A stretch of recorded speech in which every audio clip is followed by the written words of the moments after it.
My dad said maybe your kids need better manners after telling them they weren't expected while welcoming my brother's children with open arms. So I responded maybe their grandfather needs a kinder heart. This happened a few months ago and I'm still processing it honestly.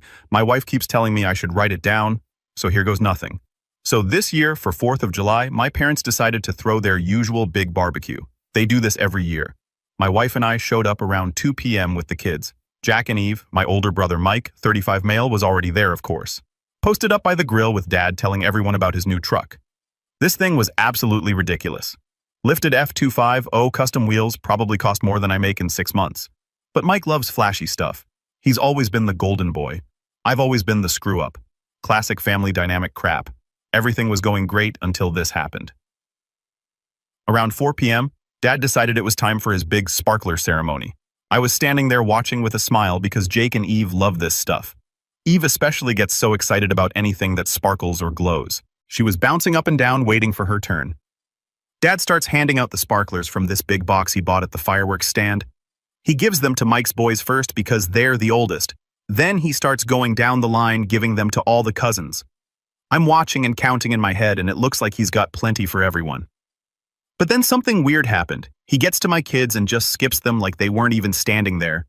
Moves right past Jake and Eve and keeps handing sparklers to the other kids. Jake looks confused and tugs on his grandpa's shirt. "What about us, Grandpa? Don't we get sparklers?" And my dad, loud enough for half the party to hear because he's got one of those voices that carries, looks down at him and says, "I only brought enough for the good grandkids. Maybe next time your daddy will teach you some manners." I felt like someone had punched me in the stomach. The whole conversation around us just stopped. My wife was standing in the doorway holding and I saw her face go completely white. Mike's wife Sarah looked uncomfortable but didn't say anything. And Mike just smirked and told his boys, "See, Grandpa knows who the special ones are." Jake's face just crumpled. Eve didn't really understand what was happening, but she could tell something was wrong. I opened my mouth to say something, but honestly, I didn't trust what was going to come out. My hands were shaking and I could feel my face getting red. That should have been the worst part of the day.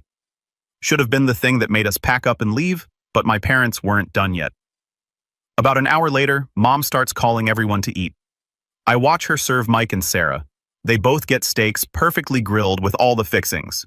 Then she serves my Uncle Tom and his wife. Steaks for them too. The neighbors who came over, yup, steaks. Even their teenage kid got a steak.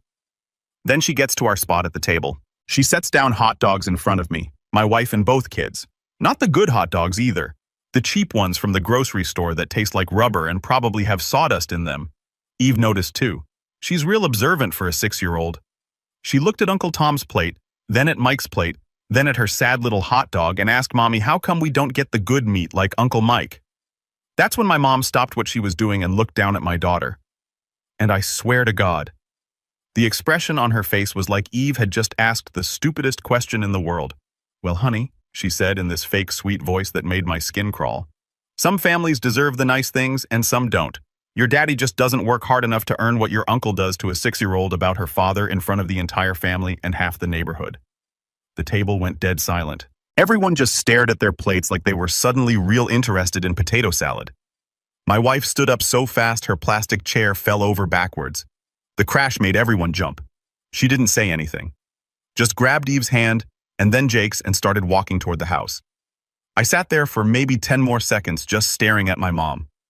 She was looking back at me with this expression like she was daring me to say something like she wanted me to make a scene so she could play the victim later. My dad was still at the grill pretending nothing had happened. Mike was cutting into his steak like this was the most normal dinner conversation in the world. Sarah was looking uncomfortable, but not uncomfortable enough to actually say anything. Finally, I stood up, didn't say a word, just got up and followed my wife and kids into the house. I found them in the living room. My wife was helping Eve put on her shoes while Jake sat on the couch looking confused. Eve was crying now, not because she understood what Grandma said, but because she could tell Mommy was upset. "Why is Grandma being mean to us, Daddy?" she asked. I didn't have an answer for that. What do you tell a 6-year-old that some people are just bad? That Grandma thinks Daddy's a failure? That sometimes family sucks worse than strangers? I don't know, sweetheart. But we're going home now. As we're walking to the car, Mike comes jogging after us.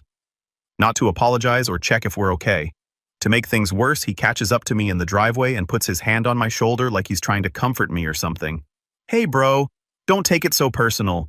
You know how mom gets sometimes how she gets. Yeah, you know she just wants what's best for the family. And honestly, some kids do need to learn their place early. Better they understand how things work now than get disappointed later. That's when something clicked in my brain. This wasn't some random comment or mom having a bad day. This was intentional. They'd planned this. It was all designed to put my kids in their place. And Mike was in on it. I looked at him standing there in his expensive polo shirt next to his ridiculous truck, smiling like he'd just given me some wise advice. Golden boy Mike, who'd never had to earn anything in his life, telling me my kids needed to learn their place. That's when I smiled back at him. Not a happy smile. The kind of smile you make when you realize you're done playing by everyone else's rules. You know what, Mike? You're absolutely right about learning your place. He looked confused, but I was already walking away. Drove home without saying another word to anyone. But my brain was already working on something else entirely, because if they wanted to teach my kids about earning things and knowing their place, I was going to give them a masterclass. We were about halfway home when my phone buzzed. Text from my cousin Cher Tom's daughter, who's about my age. We'd always gotten along pretty well at family stuff. Dude, what was that mom and dad are pissed? That was seriously messed up. Then another text. Mike was laughing about it with his boys after you left. Said something about teaching lessons. Made everyone super uncomfortable. Just thought you should know. I showed the text to my wife. She just shook her head and said, "At least someone has common sense in your family." That night, I ended up staying awake until like 2 a.m., just pacing around the house. My wife kept telling me to let it go, that we just avoid family gatherings for a while and things would blow over. But I couldn't shake what Mike said in the driveway. Some kids need to learn their place early. Like my kids were somehow beneath his kids. Like they deserved less because of who their father was. Now I know what to do. About 6 years ago, I partnered 50-50 with my brother Mike to run our family's construction business after our dad's health declined. Even though we're equal on paper, Mike treats me like an employee while he plays boss. I handle all the actual work permits, inspections, client management, crew oversight, while he shows up late, barely contributes, and takes all the credit. What makes it worse is my parents blindly praise him as the natural leader of the business, even though I'm the one doing everything and keeping us afloat. It's frustrating, unfair, and honestly exhausting. See, the thing about being the guy who handles all the real business stuff is that you end up with a lot of information. And when your business partner is lazy and thinks he's untouchable, he gets really sloppy. So Saturday morning, I went into the office. I spent the whole weekend going through files, not just recent stuff, but going back years. Every safety violation Mike had told the crew to ignore. Every permit he'd signed off on without actually checking. Every corner he'd cut because nobody's going to notice, or it's probably fine. OSHA, violations, expired electrical certifications, insurance fraud. Mike had been cutting corners for years while I documented everything. Time to cash in those receipts. Then there was the licensing issue. This was the big one. Mike had been signing off on electrical work for almost 2 years. Even though his electrical certification expired back in 2021, he just never bothered renewing it because the test was on a Saturday and he had Lakers tickets or some crap. Every job he'd approved with electrical components was technically illegal. We're talking probably 30 or 40 different projects. If anyone ever looked into it, we could lose our contractor's license entirely. But Mike didn't think about stuff like that because he assumed I was handling it. I wasn't. I handled my own certifications, but I figured he was a grown man who could manage his own paperwork. Apparently I was wrong, but the really big one was our liability insurance. Mike was supposed to handle renewals, but he'd been letting me deal with it for the past couple years because insurance is boring and he had more important things to focus on. What he didn't know is that our policy had very specific language about safety violations and regulatory compliance. Basically, if the insurance company found out we'd been cutting corners or violating safety protocols, they could retroactively cancel our coverage. Not just going forward, they could declare the policy void from the beginning and demand back every penny they'd paid out on claims. We'd had 3 worker comp claims in the past year. Nothing major, just the usual construction injuries. But if our policy got canceled, we'd be personally liable for all of that, plus any future accidents. We're talking potentially hundreds of thousands of dollars. I made copies of everything.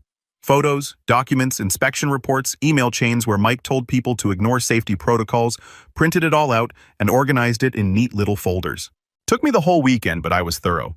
Monday morning, I started making phone calls, 3 phone calls. Insurance company, OSHA State Licensing Board, anonymous tips with documented proof of every corner Mike had cut. The lady on the phone got real interested, real fast. Did you say electrical work without current certification? Yes, ma'am.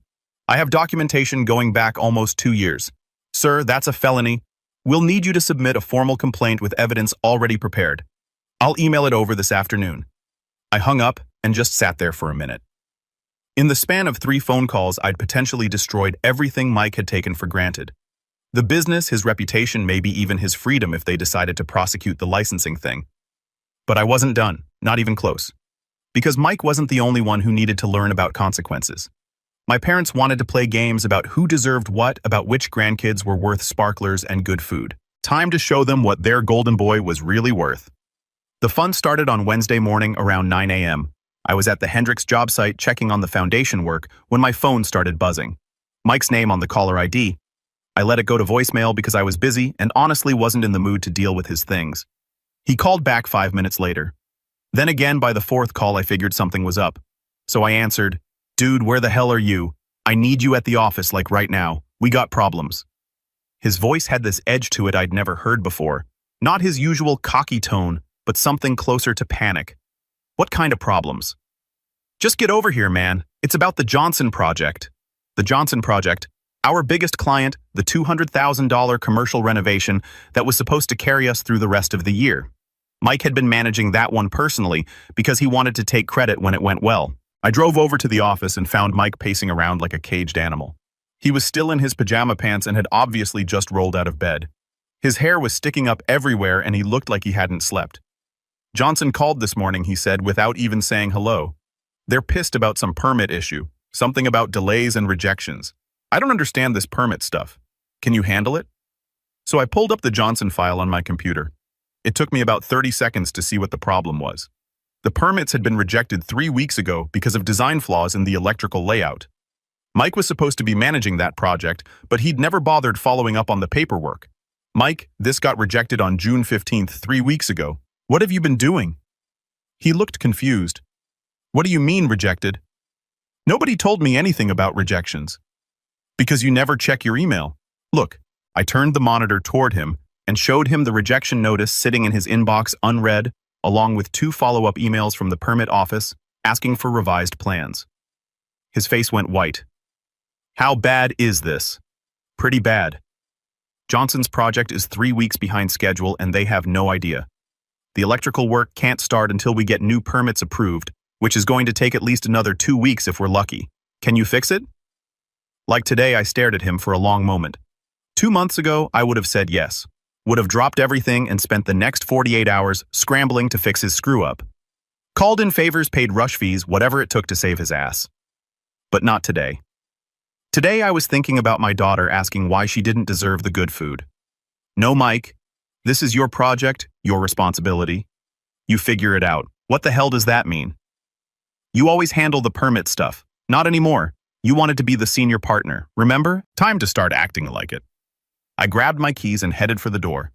He was still calling after me when I got in my truck. 20 minutes later, I was on the phone with Mr. Johnson. Hi, Mr. Johnson. This is about the permit situation on your project. I'm afraid Mike never told you, but we've been rejected for 3 weeks now. The electrical layout doesn't meet current code requirements, and we need to completely redesign that section. You're looking at probably another month of delays, minimum, maybe 6 weeks. The silence on the other end of the phone lasted about 10 seconds. Then Johnson started talking, and he was not happy. Used some words I hadn't heard since my army days. Are you telling me my project has been dead in the water for 3 weeks and nobody bothered to inform me? That's correct, sir. I just found out myself this morning when Mike asked me to look into it. And how long to fix this mess? If we started today, 4 to 6 weeks for new permits, assuming the redesign gets approved on the first try. But honestly, Mr. Johnson, given how this has been handled so far, I'd recommend you consider other options. Other options. Find a contractor who actually knows what they're doing. I can recommend a few if you'd like. I gave him the names of 3 competitors, good companies that would do right by him. Companies that didn't have Mike screwing things up. Johnson pulled the contract that afternoon, all $200,000 of it. Mike called me about 50 times, but I was busy. 3 of our other major clients had heard through the grapevine that we were having permit issues and wanted to discuss their projects. Word travels fast in construction. By Thursday, the OSHA investigators showed up. Two of them very serious-looking guys with clipboards and cameras. They spent the morning at our current job sites taking pictures and asking questions. The crew was nervous as hell because everyone knew we'd been cutting corners on Mike's orders. They found exactly what I knew they'd find: multiple safety violations, inadequate fall protection, guys working without proper equipment because Mike had said it was probably fine. The preliminary report hit my email Friday morning: $75,000 in fines across 4 different job sites. But that was just the beginning. Friday afternoon, Mike got a call from the state licensing board. They wanted to schedule an interview about his electrical certification, specifically about the 40-plus jobs where he'd signed off on electrical work without valid credentials. "What the hell is happening?" he kept asking. "How is all this stuff coming out at the same time? This doesn't make sense." I just shrugged. Bad luck, I guess. Our insurance company called Monday morning. They'd received an anonymous tip about safety violations and were conducting a full review of our policy. All claims were suspended pending investigation. If they found evidence of willful negligence, they could retroactively cancel our coverage going back 2 years. We'd had 3 worker comp claims totaling about $45,000. If those got reversed, we'd have to pay it back. Plus, we'd be personally liable for any future accidents since no other company would write us a policy with this kind of record. Mike was falling apart. Stopped shaving, stopped changing clothes, just sat in the office making phone calls trying to figure out how to fix everything. But you can't undo 3 years of accumulated stupidity in a week. By Tuesday, we'd lost 2 more clients. Our bonding company pulled our terrible bond, which meant we couldn't bid on any new commercial projects. The bank called asking about our business loan payments since our accounts were looking pretty thin. "I don't understand how this is all happening at once," Mike kept saying. "It's like someone's targeting us." "That's crazy talk," I said. "Just bad timing." But while Mike was panicking, my phone was ringing off the hook. Funny thing about the construction business: everyone knows who actually does the work. 3 of our former clients called asking if I wanted to start my own company. They'd follow me if I went independent. By the end of that week, I had enough commitments to keep me busy for the next 6 months. All I needed was a business license and some insurance, which, unlike Mike, I actually knew how to get. By Friday, the bank had called our business loans, all of them. Apparently, when you lose your biggest clients and get hit with massive fines and have your insurance canceled, banks get nervous about getting their money back. Who knew Mike was looking at personal bankruptcy? The house, the ridiculous truck, everything was going to get repossessed. He'd have to start over from scratch at 35 years old. But here's where the story gets really interesting. Saturday morning, Mike calls me up crying. Actually crying. "Dude, I'm going to lose everything. Mom and Dad said I can move back in with them until I get back on my feet. But this is so embarrassing. Move back in with them." That's when I remembered something I'd been trying not to think about. See, Mike wasn't the only one who was about to learn some hard lessons about earning things and knowing their place. My parents had played their hand at that barbecue, shown me exactly what they thought of my family. Time to show them what their golden boy was really worth. "Sorry, Mike. Can't help you with that," I said. "But hey, I'm sure Mom and Dad will figure something out." I hung up and sat there for a minute thinking. Then I got in my truck and drove over to my parents' house. Their house. Well, that was about to be an interesting conversation. The drive over gave me time to think about what I was about to do. For 3 years, I'd kept quiet about owning their house, let them save face, acted like nothing had changed. I'd watch them make plans for renovations, talk about leaving the place to Mike someday, host their little family gatherings where they got to play king and queen of the castle, all while living in a house I owned that I'd saved from foreclosure that they couldn't afford to keep without my help. I pulled into the driveway and sat there for a moment looking at the house I'd grown up in, the house where I'd learned I was the disappointment, where Mike had always been the favorite, where my own parents had just taught my kids they weren't worth sparklers. Time to remind everyone who actually owned what around here. I found them in the living room doing their usual Sunday routine. Dad in his worn recliner watching some old Western. Mom on the couch with her crossword puzzle and reading glasses. The TV was too loud like always, and there were coffee cups and newspapers scattered around. Comfortable, settled, like they didn't have a care in the world. They looked up when I walked in, probably expecting some apology for leaving the barbecue early. Maybe hoping I'd come to my senses about their little lesson in family hierarchy. Instead, I told them about Mike's phone call, how he was losing everything, the business, his house, his truck, probably his marriage. If things kept going the way they were, how he was desperate and wanted to move back home with them until he could get back on his feet. Mom set down her crossword and nodded along sympathetically. Of course he could come back, she said. This was his home. His room was still exactly the way he'd left it. They'd always have space for their boy when he needed them. Dad muted the TV and chimed in about how family sticks together during tough times, how they'd make it work, maybe clear out the basement so Mike's kids could have somewhere to play when they visited. They were already making plans, talking about rearranging furniture and maybe getting bunk beds for the grandkids, playing the role of supportive parents, welcoming their son home during his time of need. Actually, it's not, I said quietly. Both of them stopped talking and looked at me like I'd interrupted them mid-prayer. What's not? What Dad asked. His home. This isn't Mike's home. The confused looks they gave me were absolutely priceless. Dad tilted his head like he hadn't heard me right. Mom just stared her reading glasses halfway down her nose. So I reminded them about 2018, about Dad's heart attack on that Tuesday morning in March, how he'd collapsed in the kitchen and spent 4 days in the ICU while doctors tried to figure out if he was going to make it. About the medical bills that started piling up, the months of recovery, where he couldn't work the insurance that covered some things but not others. I reminded them about the mortgage payments they'd missed. First one, then two, then three. About the certified letters from the bank that Mom had hidden from Dad because she didn't want to stress him out while he was recovering. About the foreclosure notice that finally came in September, giving them 30 days to bring the account current or lose the house. The color was starting to drain from Dad's face as the memories came back. Mom was gripping her crossword puzzle so tight her knuckles were white.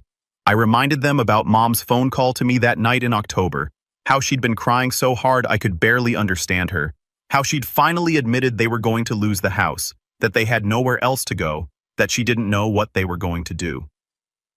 We got through that, though, Mom said quietly, like she was trying to convince herself. Yeah, you did, I said. Because I bought this house.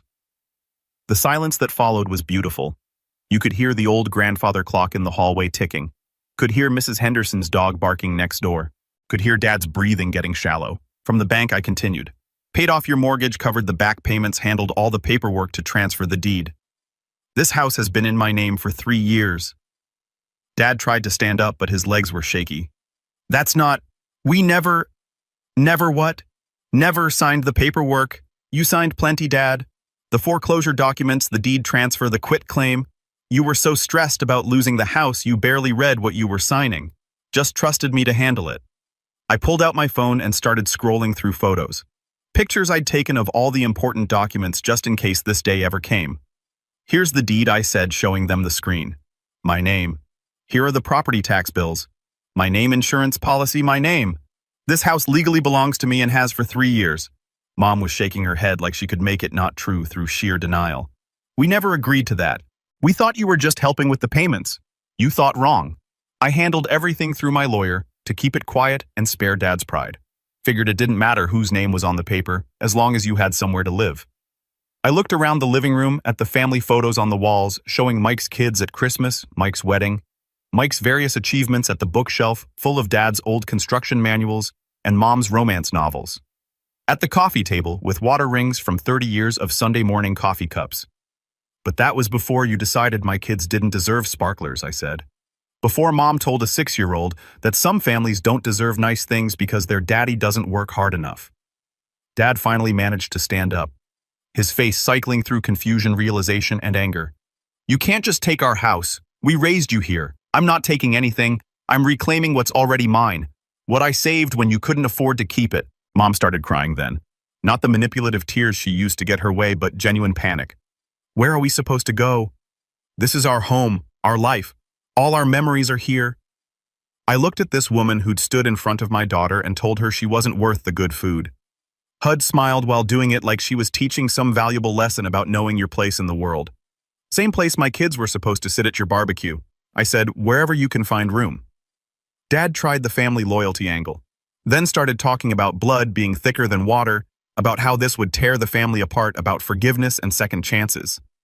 The same man who'd skipped my kids with the sparklers while telling them only good grandkids deserve treats.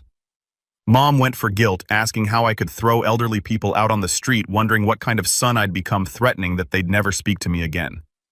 Like that was supposed to be a threat instead of a promise. You have 30 days, I said, heading for the door. Same as any other tenant. More than fair considering you never paid rent. I walked out and got in my truck while they were still sitting there in shock. Drove away from the house I'd grown up in.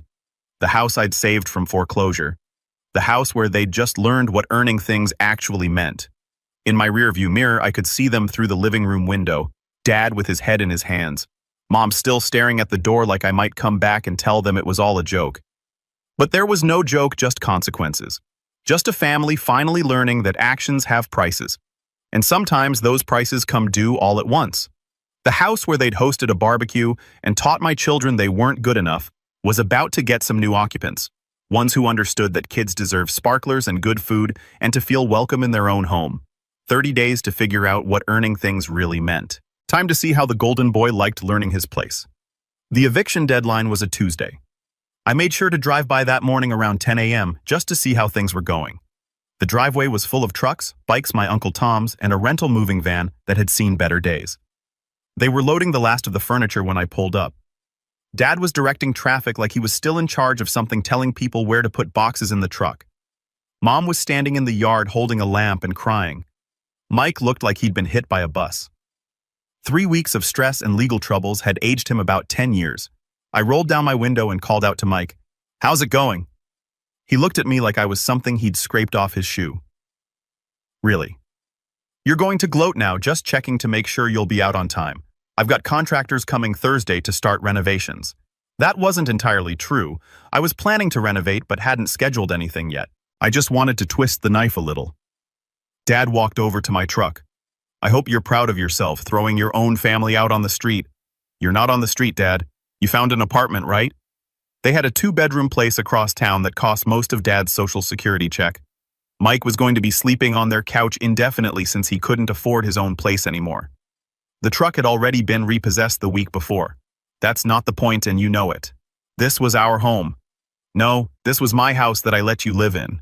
There's a difference. Mom came over then, still holding that stupid lamp. "Your children will never forgive you for this when they're older and they understand what you did to their grandparents. My children understand that actions have consequences, something their grandparents never learned." The moving truck pulled away around noon. Mike drove away in Dad's old sedan without saying goodbye. Mom and Dad stood in the driveway for a few more minutes, looking back at the house like they were waiting for me to change my mind. I didn't. That afternoon, I called my wife at work. "We're moving this weekend. Start packing." She was quiet for a minute. "Are you sure about this?" "It feels weird moving into your childhood home right after kicking them out." "It's not their home anymore. It's ours. Jake and Eve deserve to grow up somewhere. They'll always be welcome." We moved in Saturday. The kids were excited about having more space. I turned Dad's old workshop into my home office. Hung my new business license on the wall where he used to keep his tool calendar. It felt right somehow. About a month later, I'm working in the home office when I hear the doorbell. It's a Saturday morning and my wife's at the grocery store with the kids.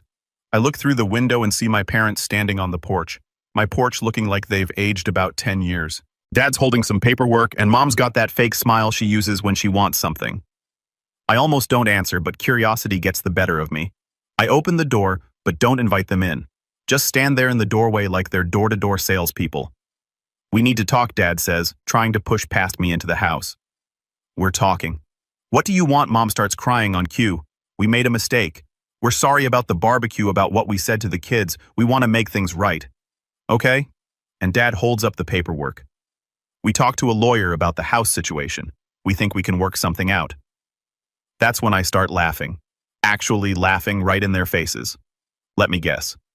Your lawyer told you that since you lived here for 3 years rent-free, you might have some kind of tenants' rights, maybe adverse possession."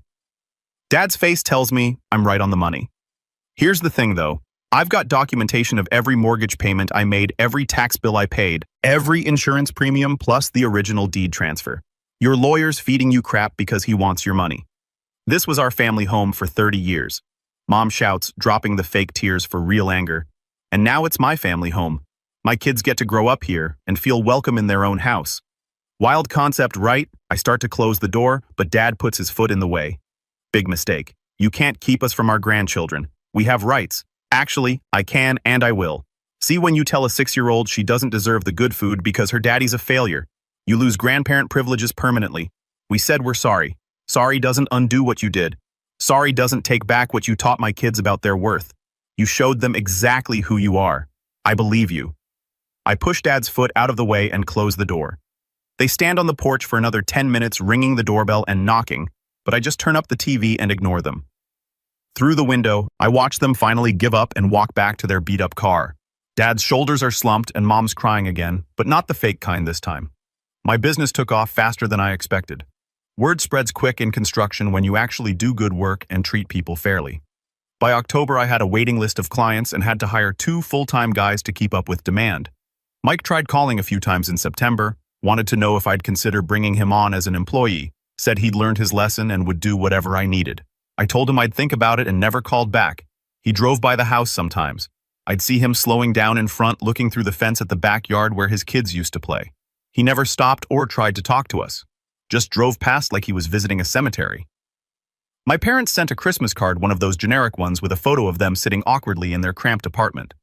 The message inside said, "Hope you're happy," in Mom's handwriting. No mention of missing the kids or wanting to reconcile.